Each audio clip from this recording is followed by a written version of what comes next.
வாழ்க்கையில ஒரு நல்ல நோக்கத்திற்காக தொடங்கப்பட்ட ஒரு செயல், அதில் ஏற்படுகின்ற சில தடைகளுக்காக அந்த விஷயத்த கைவிடுறவங்க இன்னைக்கு நெறைய பேர் இருக்காங்க. அந்த மாரி இருக்கிற நபரா இருந்தா, நான் சொல்லப் போகின்ற ஒரு கதை உங்களுக்கு ஒரு சிறிய புரிதலை ஏற்படுத்தும். ஒருத்தருக்கு ரோஜாப்பூ மேல ரொம்ப ஆசை. தன்னோட வீட்டிலேயே அந்த ரோஜா செடிய வளர்க்கணும் அப்படின்னு சொல்லிட்டு ரொம்பவே ஆசைப்படுறார். ஒரு நாள் ஒரு ரோஜா செடிய வீட்டுக்கு வாங்கிட்டு வராரு.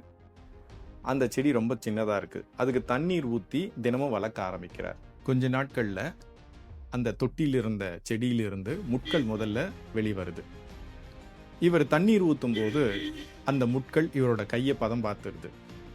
இதை பார்த்த அவருக்கு அந்த செடி மீது ஒரு வெறுப்புணர்ச்சி வந்துடுது. அதோட விளைவு அதுக்கு தண்ணீர் ஊற்றத நிறுத்திடுறார். சிறிது நாட்கள்ல அந்த செடி பட்டு போயிடுது.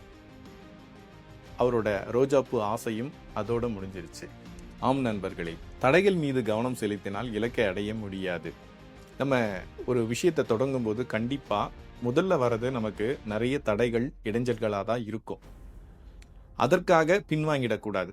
நம்ம தொடர்ந்து முயற்சி பண்ணிக்கிட்டே இருந்தோம் அப்படின்னா கண்டிப்பா ஒரு நாள் நமக்கும் நம்முடைய இலக்கை அடைவது மிக எளிதாக இருக்கும். இதை புரிந்து நடந்தால் ஒவ்வொரு நாளும் வெற்றியும் மகிழ்ச்சியும் நிறைந்ததாக அமையும். வெற்றி பெற வாழ்த்துக்கள்.